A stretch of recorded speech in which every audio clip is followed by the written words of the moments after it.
hapon po sa ating lahat. Tayo po ay welcome sa ating Vesper service, no? Panghapon na pananambahan ng SJACM. Ano po ang ating tatak? Si Jesus ang daan, Christian Ministries. Ha? Yan na kasi ang ating naka-register na pangalan. Ha? So ngayong hapon, sa ating pong pagbabasa ng ating teksto, kung meron kayong kung meron kayong banal na kasulatan, buksan niyo po kahit sa cellphone ninyo, meron naman yan. Is Isaiah 1:13 hanggang sumusunod. Tayo mga kapatid.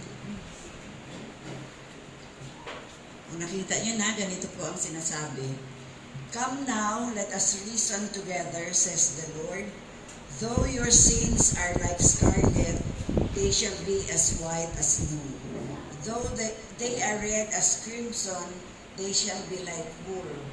If you are willing and obedient, you will eat the best from the land. But if you resist and rebel, you will be devoured by the sword, for the mouth of the Lord has spoken. Ang sabi dito, kayo tayo mag-usap, sabi ng Panginoon.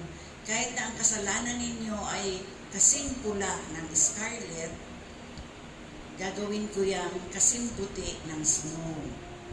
No?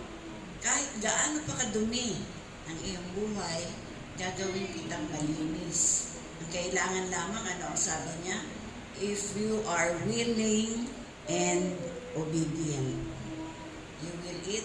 Ito yung kanyang promise. You will eat the best from the land. Kakainin daw natin yung mga the best. Hindi lang ito literal na kain. We will have a very good life if we are obedient in the Lord. No? So, kailangan lang ng Diyos na tayo ay masunurin. No? Ang isa sa mga katangian ng isang Kristiyano ay sumusunod sa kanyang mga salita, sa salita ng Diyos. Pero ang sabi dito, but if you resist, kung kayo ay aayaw sa akin at magre-rebelde, you will be devoured by the sword. Ibig sabihin, mamamatay kayo sa inyong kasalanan. Pinagpala ng Diyos ang kanyang mga salita. Tayo po ay sandaling manalangin. Dakilang Diyos, sa hapong ito patuloy ka namin pinupuri, niluluwalhati, sinasamba Panginoon, sa Espiritu at sa katotohanan. Salamat o Diyos sa oras na ipinagkaloob mo sa amin. Alam ko, Panginoon, na ang oras na ito ay binanal mo. At alam namin, Panginoon, na sa aming pagtitipon, ikaw ay nasa aming kalagitnaan. Pangunahan mo nga po kami, Panginoong Diyos, sa lahat ng gagawin namin pagsamba sa hapong ito. At pinagpapasalamat namin ang lahat ng mabubuting bagay na nangyari sa aming buhay. Alam ko, Panginoon, ikaw ang may gawa nito. Thank you, Lord Jesus, at pangunahan mo po kami sa aming pagpapatuloy sa aming pagsamba sa iyo. In Jesus' name we pray. Amen. Sa ating po pagpapatuloy, tayo po ay umawit.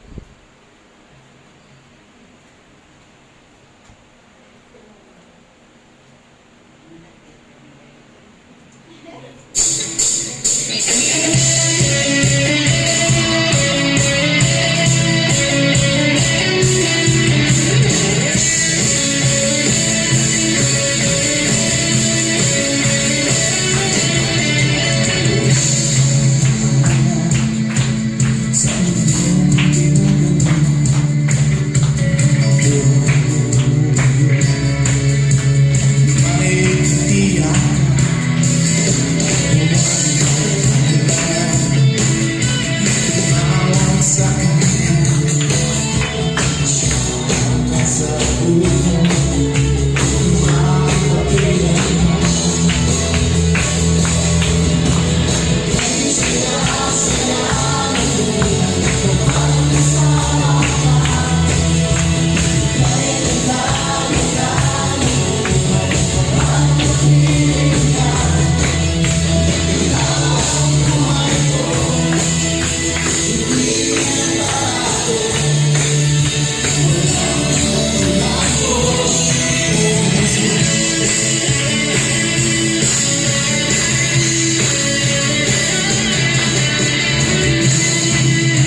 Panginoon, kami narito ngayon at nananabig sa inyong presensya. Kita mo naman natin ang iyong mga.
Jesus, malayang malaya ka. Taguhin mo ang buhay ko'y ito'y iyong.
Makakaupo na po tayo. Nagalak ba kayo mga kapatid sa ating pag-aawitan? Amen! Amen. No? So, ang kagalakan ay nasa atin kapag tayo ay patuloy na nagpupuri sa Panginoon. Mga kapatid, ihanda na po natin ang ating mga puso, ang ating sarili, ang ating pakikinig sa mensahe ng Diyos na dadalhin sa atin ngayon ni Pastor Edgar San Miguel. Siya po ay magpapatuloy na.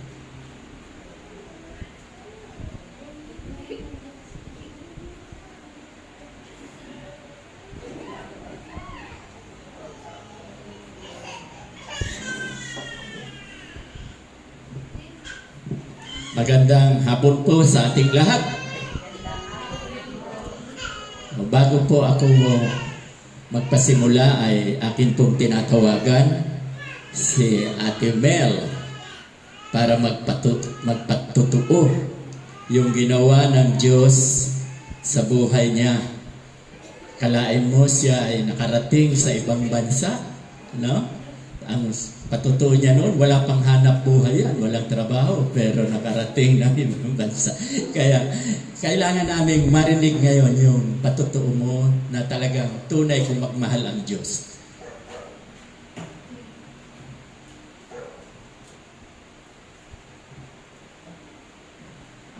Magandang hapon po sa inyo, lalo na po sa mga anak ko, sa asawa ko, kay Pastor at kay Pastora.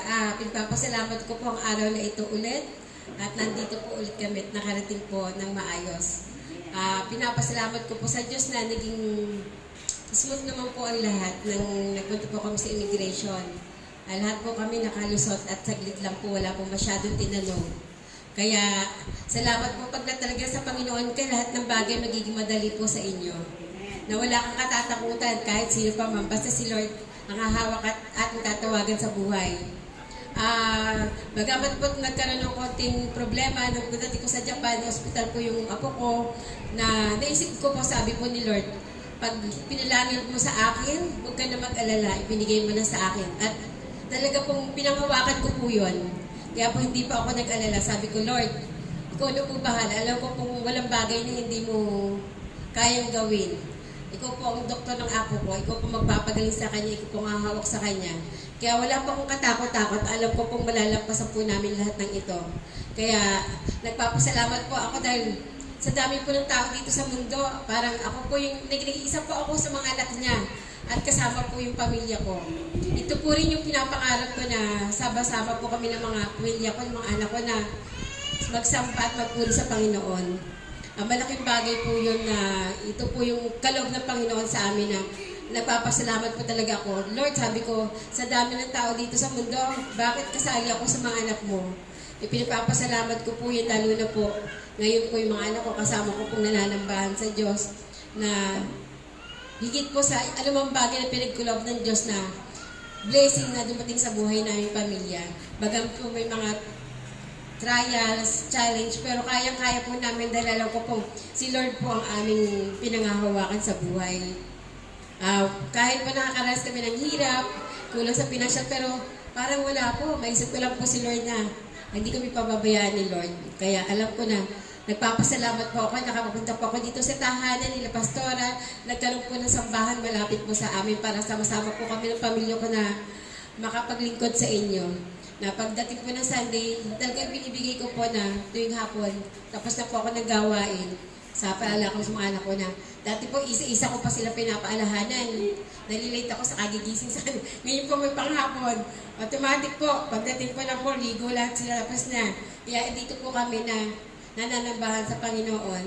At sabi ko nga po, lahat po ng bagay may dahilan. Kaya po, nakilala namin si Pastora, si Pastor. Kaya Lord, salamat po. Dahil ang mga buhay po ng anak ko ay talaga pong binibigyan namin po sa inyo. Nilalang po namin ang araw ng linggo para manambahan sa inyo. At ito po, pinagpapasalamat ko sa apo ko po na gumaling na. Lord, salamat po sa mga apo ko po na malulusog. Na sabi ko nga po, Lord, salamat dahil binigay mo lahat ng dapat mo ibigay sa amin. Binigay po ang kalakasan at ang kaayusan. Higit po sa pera. Pera po wala na po yun. Pera pang kanila lang po yun.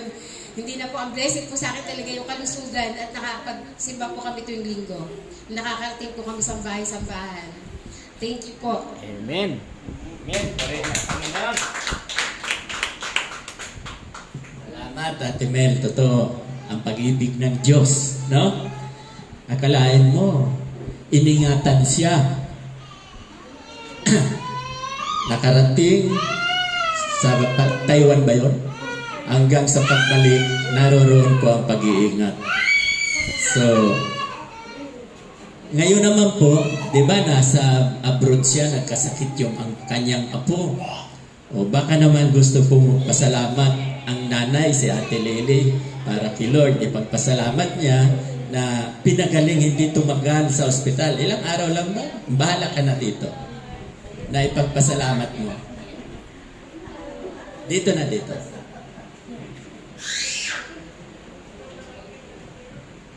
Hello, hello. Ayun po, galing din Taiwan. Nagpapasalamat po ako sa Diyos kasi hindi po niya kami pinabayaang mag-ina. Tapos, naniniwala naman po ko na gagaling at gagaling po si Yun. And then, dun po sa pagdating naman sa financial, kahit alam ko na parang stress po yung husband ko po, nung sinabi, nag-worry pa ako nung sabi ko, nag-worry pa ako kasi baka mamaya pag sinabi ko yung bill, nagsasabay-sabay po yung bayarin namin. Tapos, yung tubig pa namin naging 20K, tapos, kung yung yung siguro po, tapos po nitong week, wala pa kaming sales, as in, sa isang araw, 4 lang yung order, o kaya, ilan po yung tauhan namin, yung upa namin, 20 plus 30, 50K, tapos may sasakyan pa po, 67.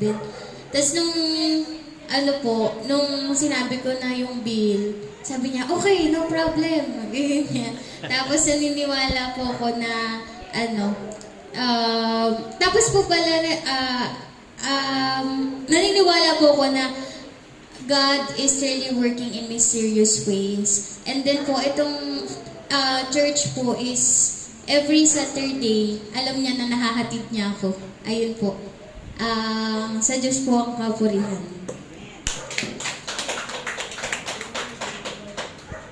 Amen. Tunay nga po, no, na ang Diyos ay himala. No? Huwag po kayong mag-alala kung iilan lang tayo ngayon. 1, 2, 3, 4, 5, 6, 7, 8, 9, 10, 11. Okay lang po yan. Kasi kung inyong mapapansin sa umaga, ako'y kanina galak na galak. No? Kasi yung nang gumawa ang kaaway, una, 12 ang umalis. At pangalawang atake ng kaaway ay 18. So, ilan lahat sila? 30. No? Pero kanina natuwa ako dahil unti-unting bumabalik ang crowd. Kanina nasa 33 ang dalo. Plus 11 ngayon, 44. Malapit nang ibalik ni Lord. Kasi yan ang lagi kong sinasabi, may umaalis, may ipapalit si Lord. Talagang gagawin niya yan, di ba? Ika nga, ang isang puno, kapag mayroong hindi namumunga, ito ay trinitrim, pinuputol yung mga hindi namumunga. Pag naputol yan, di ba kumbaga ikaw yung puno, masakit dahil pinutol. Pero habang trinitrim, lalong yumayabong, lalong lumalago. Kaya ako'y naniniwala na itong second service natin sa hapon ay palalaguin din to ni Lord.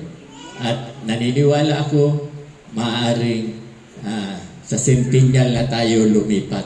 Centennial. Maganda kung sa Centennial dahil sigurado dadami tayo. Okay, so habang ako nagsasalita ay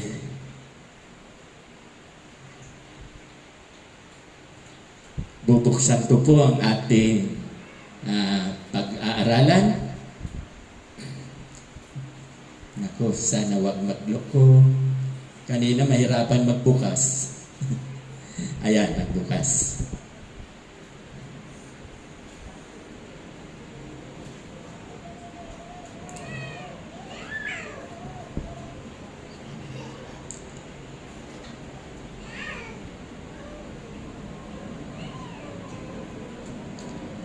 Ito pong aking pagsasalita sa inyo, series po ito.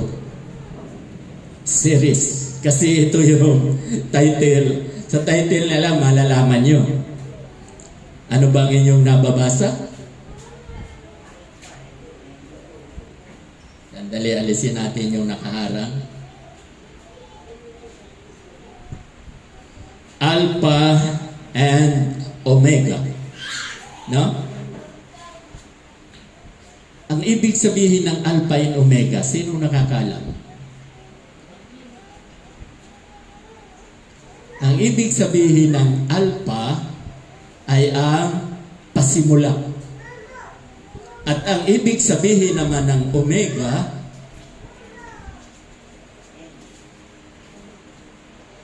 ang pasimula at ang wakas. Yun ang ibig sabihin. Salitang Alpha and Omega, check. Kuan ba yan? Spanish? Hindi rin. Latin? Hindi mo alam. Okay. So, iyan po, Alpha and Omega, ang pasimula at ang wakas. Isa pang ibig sabihin niya, si Jesus po ang pasimula at siya rin ang wakas. Si Jesus Christ po yan. Kaya, napakahaba po nito. Akalain mo, from Genesis to Revelation. How many books? 66 books. Ang Old Testament ay 39 books. Ang New Testament ay 27 books. So, akalain nyo yan. Abay, aabutin tayo ng 1 taon bago ko matapos yung mensahe ito. Continuous lang. Okay lang ba sa inyo? Hindi ko aapurahin kasi gusto ko manamnam natin na malasahan natin ang gusto yung salita ng Diyos. Ano ba ang ibig sabihin ng Alpha and Omega? Okay.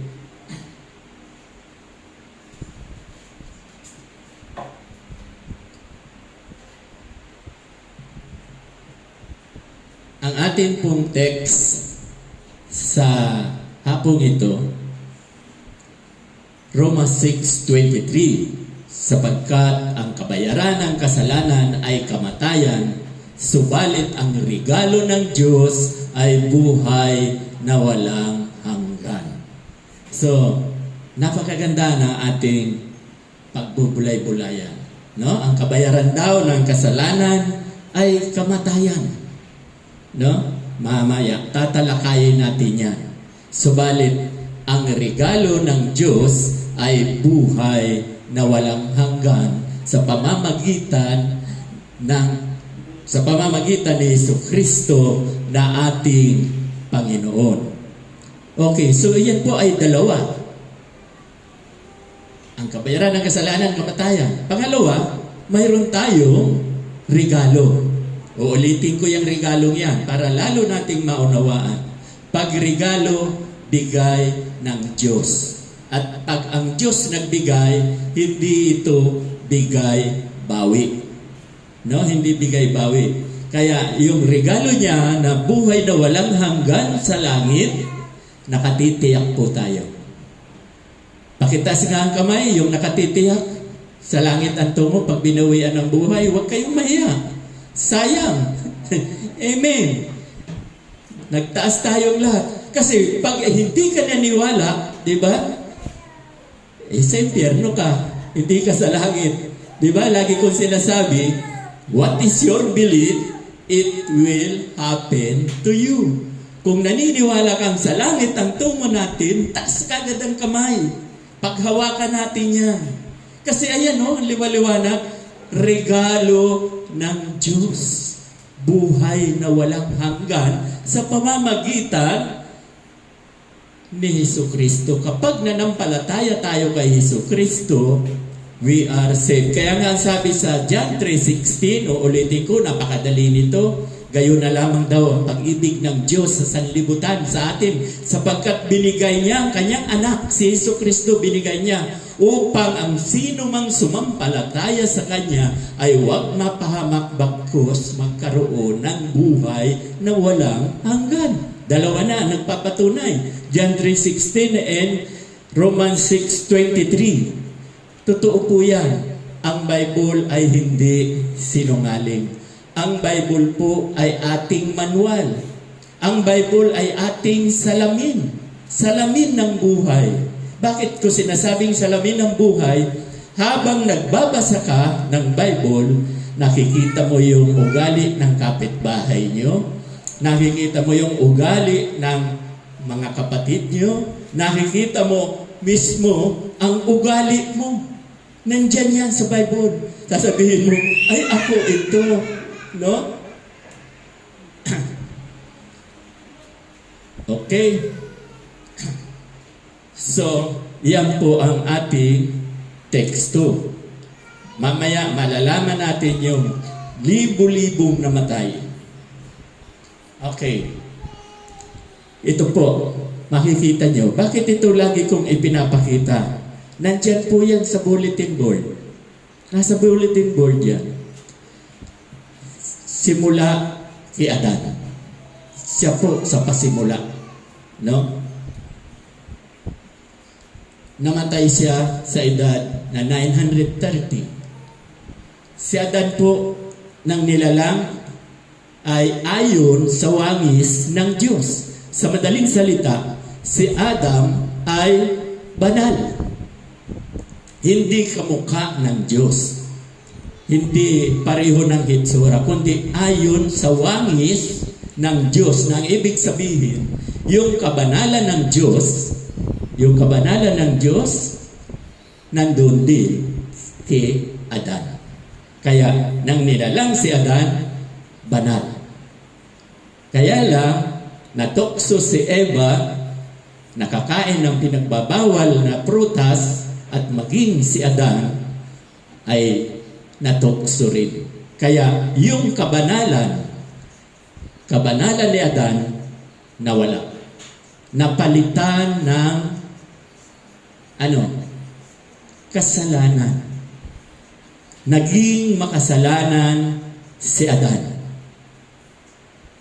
Sumunod, yung anak nila, si Cain at Abel, di ba? Ang isa, si Abel, ay sinasabi righteous.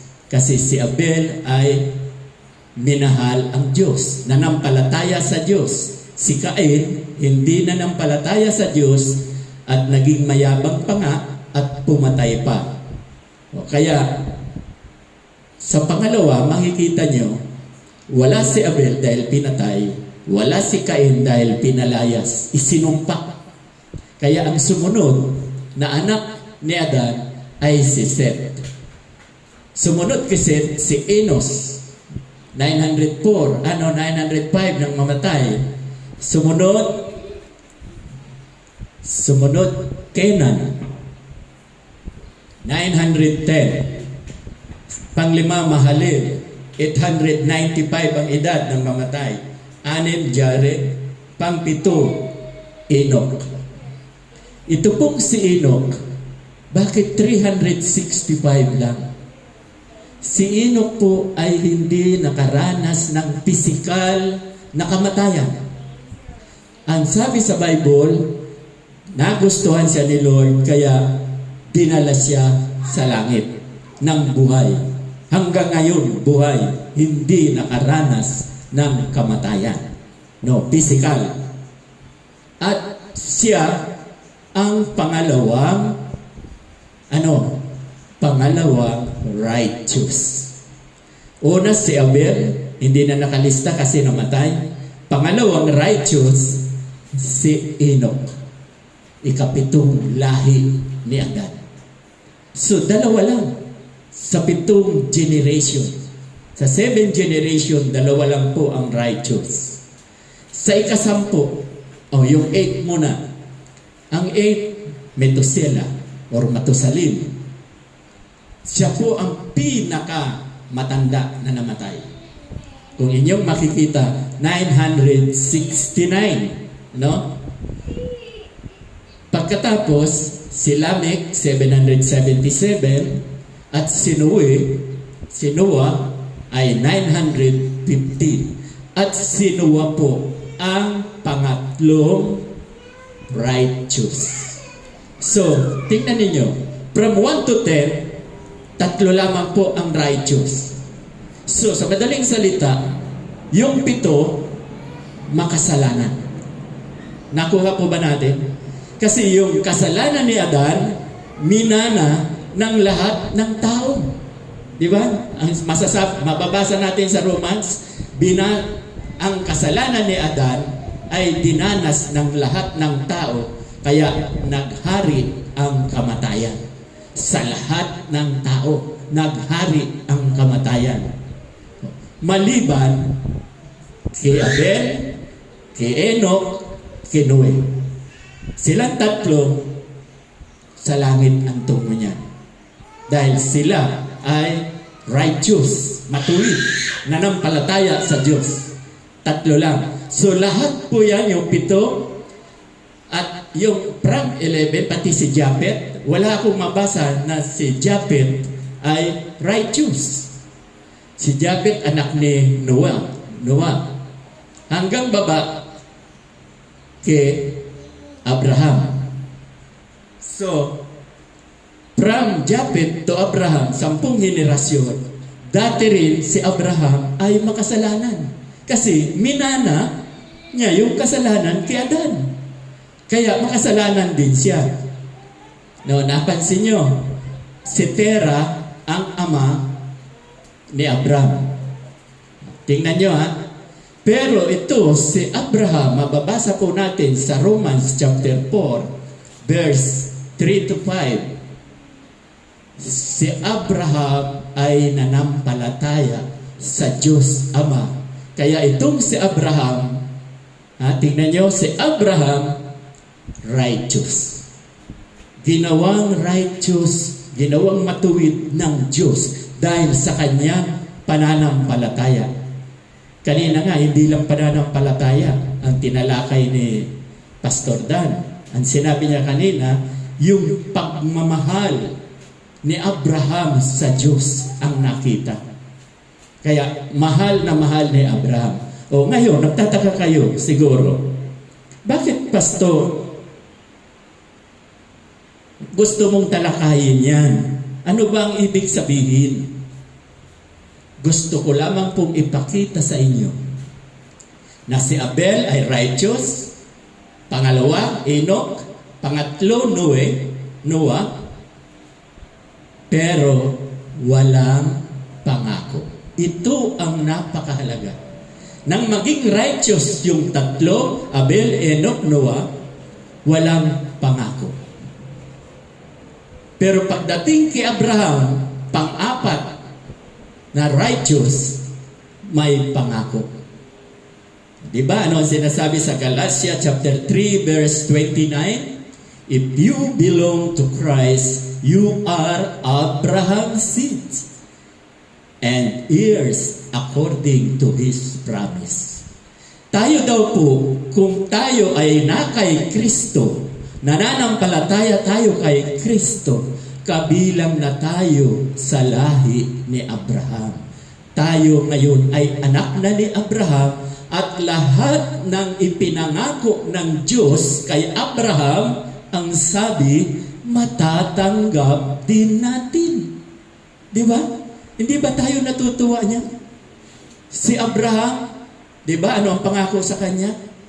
Pagpapalain kita hanggang kaapu-apuhan. Ang anak niyang si Isaac, Jacob, Judah, Perez, hanggang kaapu-apuhan. Hanggang kay Joseph, na asawa ni Maria. Hanggang kay Maria. Righteous sila. Dahil yun ang pangako ng Diyos kay Abraham. O, di ba? Kung ano yung pangako kay Abraham, matatanggap din natin. Hindi ba tayo natutuwa niyan? Tulad ni, andyan si Ate Mel. Nandito mga anak niya. Huwag ka na daw mag-alala. Kasi, lahat ng anak mo, same. Lahat ng anak mo maliligtas. Dahil yun ang pangako kay Abraham. Hanggang kaapu-apuhan. Diba, mababasa natin yan sa Romans chapter 11 verse 26. All Israelites are saved as it is written. Sapagkat nasusulat, maliligtas ang buong Israel. So, kung yung pangako kay Abraham ay matatanggap din natin, kaya ang pangako kay Kuya Alex, pangako kay Mel, dahil sila ang mag-asawa, lahat ng anak ninyo hanggang kaapu-apuhan, up to 1,000 generation saved. Kasi tingnan mo yan, no? 20 generation pa lang yan. 20 generation. From Abraham to King David is another 14th generation. From King David to Babylon is another 14th generation. From Babylon to Jesus. Dahil si Jesus ay lahi din ni Abraham. Si Jesus ay lahi din ni Abraham sa pagkatao. Na bagamat si Jesus ay totoong Diyos na nagkatawang tao. So, ang napakaganda nga, paghawakan na daw po natin. Kaya itong buong pamilya, kung wala man dito ang iba niyong kapatid, huwag na kayong mag-alala. Dahil ang Diyos, sinungaling ba ang Diyos? Hindi po. Ang Diyos ay imposibleng magsinungaling. Tama ba yung salitang yun? Imposible. Hindi yan magsisinungaling. Kaya pag nangako ang Diyos, ano ang mangyayari? Tumutupad. Kapag nangako ang tao, anong nangyayari? Napapako. Di ba yan ang kasabihan? Bato-bato sa langit, ang tamaan, may bukol.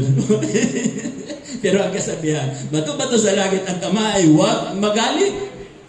Pero sa amin iba, bato-bato sa langit, ang tamaan ay may bukol. Masakit. No. Okay, yung sinasabi ko lang yung katotohanan. Kaya nga sinasabi ko sa inyo, itong message na to, aabutin tayo ng 1 taon dahil sa pasimula at ang wakas. Ano ba ang pasimula? Genesis. Nasa Genesis. Kuwan pa lang tayo. Mga Genesis lahat yan, pati sa Abraham sa Genesis. Wala pa tayo sa Revelation. Yung pahayag, no? Kaya mahaba itong sermon na to. Pero may natutunan ba kayo sa hapong ito? Ano yung magandang natutunan nyo ngayon? Yung pangako ng Diyos kay Abraham na ang mga anak nyo, apo hanggang kaapu-apuhan, maliligtas. At pagpapalain. Mayroon bang, lagi kong sinasabi, mayroon bang pagpapalain na sa impyerno ang tungo? Di. Siyempre, pag pinagpapala ka na sa finance mo, financial, at hindi lang naman, ang pagpapala, hindi lang sa pera. Ang pagpapala ay yung mayroon kang peace of mind. Yun ang napakalaking kayamanan. Yung mayroon kang kagalakan. Yung mayroon kang pag-ibig. Yung mayroon kang pagpipigil sa sarili. Yung fruit of the Spirit. Yun po ang tunay na kayamanan. Kasi, ang sabi doon sa una, pag-ibig. Pag mayroon tayong pag-ibig, masaya tayo. Dahil kasama na dyan yung Matthew chapter 5 verse 44, ang sabi po doon, ibigin mo ang iyong kaaway. Ako, pambihira. Magagawa ba natin yun? Utos ng Diyos yan.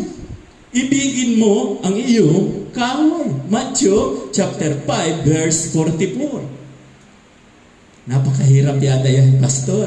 Napakahirap yata yan, Lord. Mahalin namin ang aming kaaway. Wala tayong magagawa. Yan ang number 1, yung bunga ng Espiritu. Mababasa po yan sa Galatia chapter 5 verse 22 and 23. Nandun po yan. Pag-ibig ang number 1. Pangalawa, mayroon kang kagalakan. Ano ba ang ibig sabihin ng kagalakan? Joy. Lagi kang masaya. Kahit maraming problema, masaya ka pa rin. Yun ang ibig sabihin niya. At ang pangatlo, yun ang pinakamaganda. Yung pangatlo, mayroon tayong peace of mind. Mayroon tayong kapayapaan. Hindi tayo mag-aalala, ano ba to? May sakit ang anak ko. Ang mahal-mahal pa naman dyan sa Pedro Calungsod. Di ba? Mag-aalala tayo. Pero, God provider. Ang Diyos ang magbibigay niyan sa atin. Kaya ang ganda ng patutuo kanina ni Ate Alili at Ate Mel na wala siyang hanap buhay, naka-abroad, nakapamasyan. Yung pangarap niyang mga kapatid ba, kamag-anakan na nandun, nag-reunion sila. Diba? Diba? Ang sarap. Sa Diyos, walang imposible. Ibibigay lahat yan. Kaya, natuwa ako sa testimony kanina na kahit sila mahirap, kahit walang pera, masaya silang maglilingkod sa Diyos. Sabi nila dito, tuwing linggo ng hapon, pupunta sila. Thank God. Kasi, yun ang gusto ni Lord. Yung committed ka sa Kanya. May commitment ka sa Kanya. Hindi yung, basta mo lang maisipan magsimba, yun lang. At tapos, susunod, ayaw ko na. At tapos, mamaya, simba ka lang. Hindi po ganon. Ang gusto ni Lord, alam niyo ba kung saan nakatingin si Lord? Hindi ka titingnan sa panlabas na niyo. Hindi ka titingnan na, ito, maganda to. Mahal ko to. Hindi. Ang tinitingnan ng Diyos, ang puso natin. Yun po ang tinitingnan ng Diyos. Ang puso natin. No? Mayroon pang oras. Diba, alas 6 naman tayo nagtatapos. Imagine, kay Abraham pa lang tayo. Si Abraham, ang maganda sa kanya ay yung pangako. Kaya, paghawakan na po natin. Paghawakan natin na yung pangako kay Abraham, ibibigay din sa atin. I-bless tayo. Papalain tayo. Kanina nga, maganda ang patutuon ni Pastor Dan. Ang patutuon niya, sabi niya, bago siyang sweldo, 6,000 noon. 20 years. Ano ba yan? Mga 2,000 years, no? 20 or 21. Sabi niya, maliit pa ang sweldo. Pero noon, malaki na yan, 6,000. Sabi niya kanina, may 500 ako, ibibigay ko to kay Lord. Kaya lang, kinausap siya ng Diyos. Wala ko bang tiwala sa akin? Ibigay mo yung isa, yung itinago mo. 5,500. Iyon ang ibigay mo. Na wala siyang magawa kasi susunod talaga siya. Alam niyo ba, sabi niya, lalo siyang pinagpala nang ibinigay niya yung malaki hanggang ngayon. Na dati ang sasakyan niya motor na bulok. Yung patotoo niya, yung motor na bulok. Ngayon, 4 ang sasakyan. Ang gaganda ng sasakyan. Sa 4. No? Nakakasakay nga tayo. Pupunta kami ng Alabang. So, doon ipinakikita na kapag nagtiwala tayo sa Diyos, pagpapalain ka niya. Saan mababasa yun?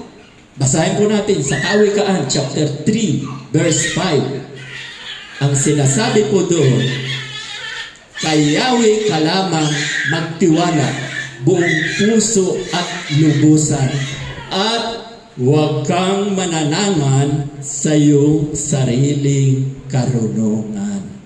Iyon po ang sinasabi ng Diyos sa Kawikaan chapter 3 verse 5.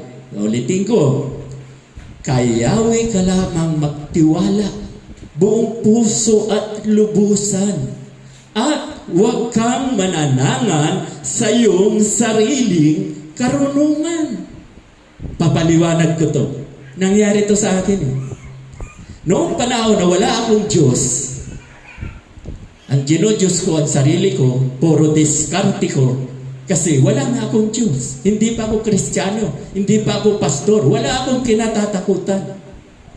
Ang ginagawa ko po noon, ako po ay lasinggero, butangero, babaero, palautangero, nang walang bayad-bayad. Ako po yan. So, marami. Lahat ng ero. Alam nyo na yan. So, puro diskarte. Pag nagsugal ako, diskarte ko, mandaya. Dahil pag hindi kita dinaya, alaswerte, mahirap manalo sa alaswerte. Alam nyo ba sa sugal? Marurunong kaming yung mga sanay ng magsugal. Baguhan ka, alam namin baguhan ka. Papapanalunin ka namin. Sasadyain namin, manalo ka. Pagbalik yan, manalo ka pa rin. Pagbalik yan, doon na, pangatlo. Hindi na yan mananalo. Kasi dinadaya na namin yan. Dadayain mo na yan. Lalo na yan, Lucky Nine, Blackjack, Pusoy, mayroon yung mga daya. Madyong, may daya yan. Ako noon sa Madyong, inaabot ako magdamagan. Sa inuman, magdamagan. Nag-aawitan kami sa karaoke pa noong panahon. Wala pang video okay. So, bakit ko ito inikwento? Kasi di ba ano sabi doon sa Kawikaan chapter 3 verse 5, kay Yahweh ka lang magtiwala buong puso at lubusan at huwag kang mananangan sa iyong sariling karunungan. Yung ginagawa kong yun, sarili ko lang karunungan. Kaya anong mangyayari sa amin? Ito, nandito kami, di ba? Nakwento ko na sa inyo, ni TV, wala kami, ni ventilador, wala. Binigyan lang kami ng mama niya. Wala lahat. Walang gamit. Kasi, pinili ko yung sarili kong karunungan. Kaya, thank God, 1989, August 28, 1989, dito po sa Yemelip, Tabon, hindi Wakas. Sa Wakas, may Yemelip din. Yemelip, Tabon, 1989. Tumanggap po ako sa Diyos.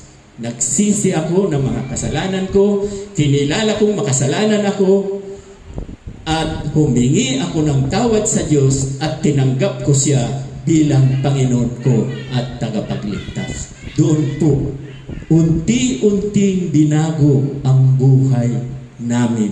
Maging ako. Dapat talaga kasi ang tatay ang unang makakakilala sa Diyos. Pangalawa, ang asawa. Kasi ang head of the family, lalaki po. Susunod. Kaya natutuwa ako kapag ang mag-asawa ay naririto. Pag ang boyfriend mo, girlfriend nandito, matutuwa din ako niyan. Kasi hindi long run, magpapakasal na rin yan, mag-aasawa na rin yan. Kaya alam nyo na ang gagawin. No? Imagine, nandun pa lang tayo sa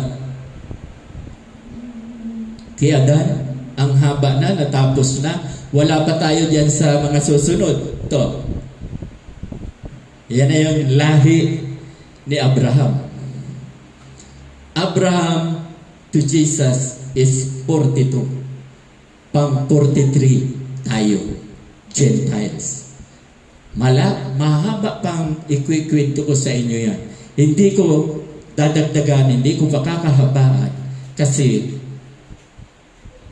aabutin pa tayo ng 1 taon. Baka tumigil na kayo. 1 taon. Yan pa, yung lahi ni Jacob. Pag-aaralan din natin yan. No? Kaya, kaunting tiis, kaunting tiyaga, at lagi kayong magdala. Lagi kayong magdala ng kaluluwa o ng kaibigan, mga mahal sa buhay. Dalhin nyo rito.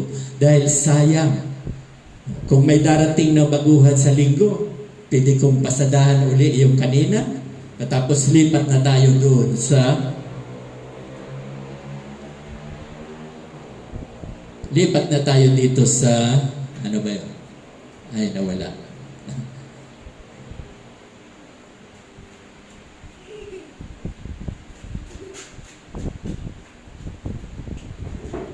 Ibali.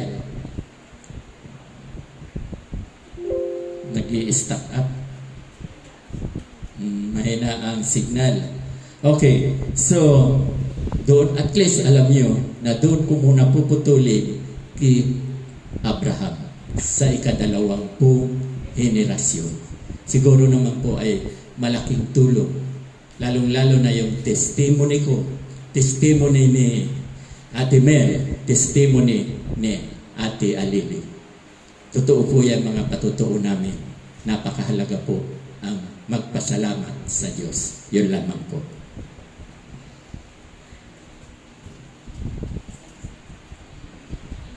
Salamat po, Pastor. At maliwanag ba sa inyo mga kapatid kung paano tayo mapupunta o paano tayo mapupunta sa lahi ni Abraham, paano tayo magiging kasama, no?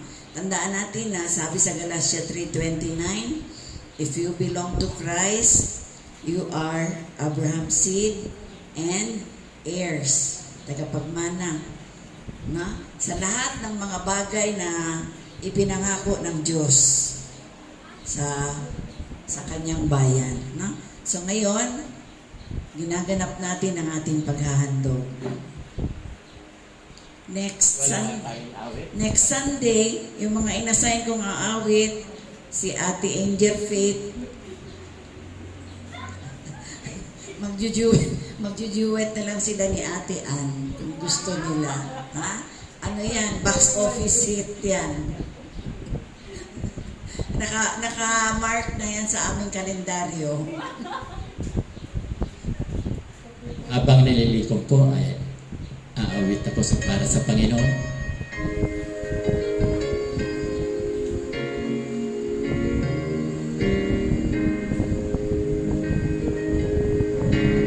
God sent His Son.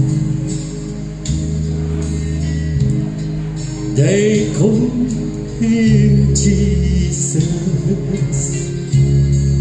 He came to love, heal and forgive. He lived and died to buy my pardon. An empty grave is there to prove my Savior lives. Because He lives, I can face tomorrow. Because He lives, all fear is gone. Because I know He holds my future. And life is worth the living just because He lives. All sweet to a newborn baby and feel the pride and joy it gives, but greater still, they come assurance we can face uncertain days because He lives. Because He lives, I can face tomorrow. Because He lives, all fear is gone. Because I know He holds my future, and life is worth the living just because He lives. And one day I'll cross the river, I'll fight life's final walk with faith, and then as death gives way to victory, I'll see the light of glory, and I'll know victory. Because He lives, I can face tomorrow. Because He lives, all fear is gone. Because I know He holds my future, and life is worth the living just because He lives.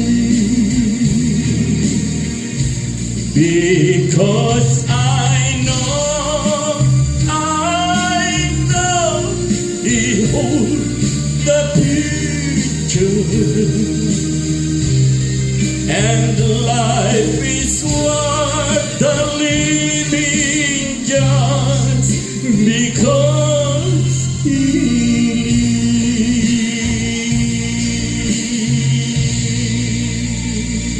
Praise God. Purihin po, Panginoon.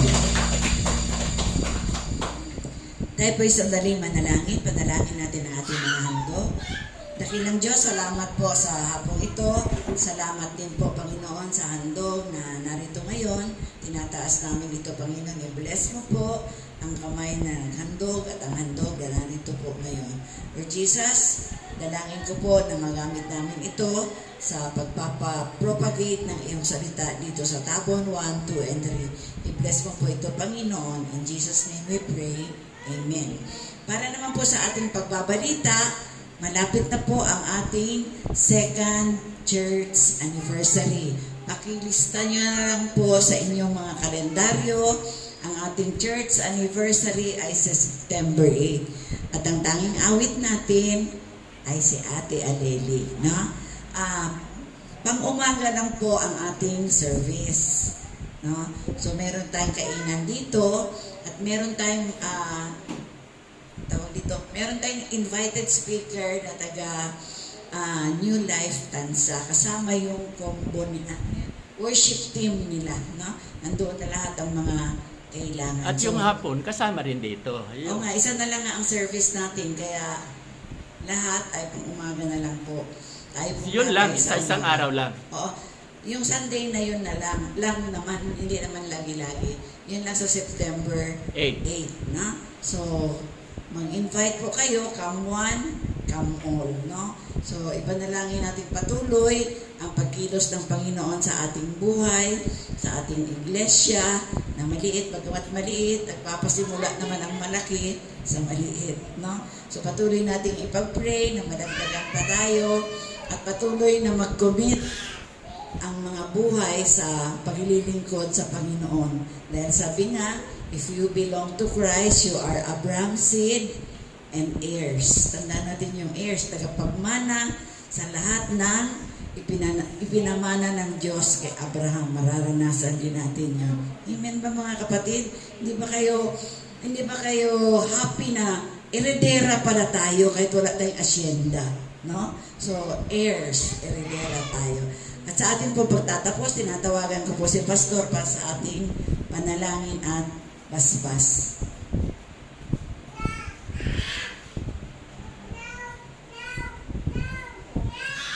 Hello, tayo po ay yumuko at manalangin. Inaanyayan ko po lang palang tumayo sa panalangin.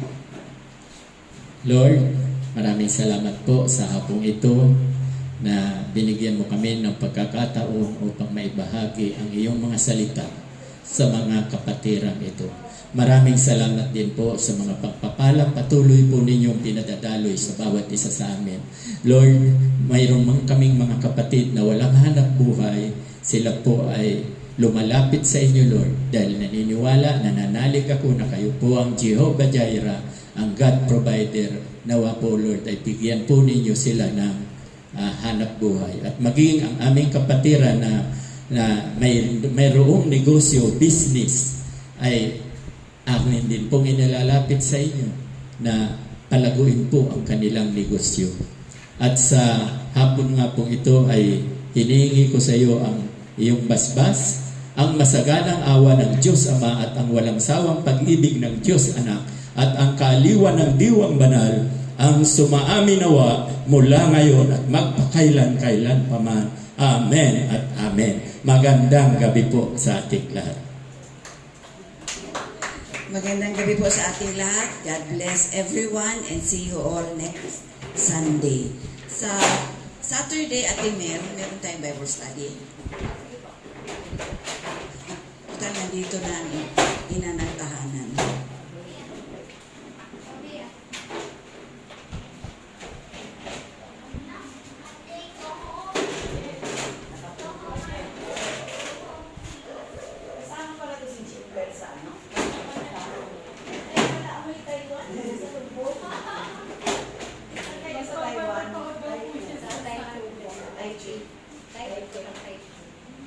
Taiwan.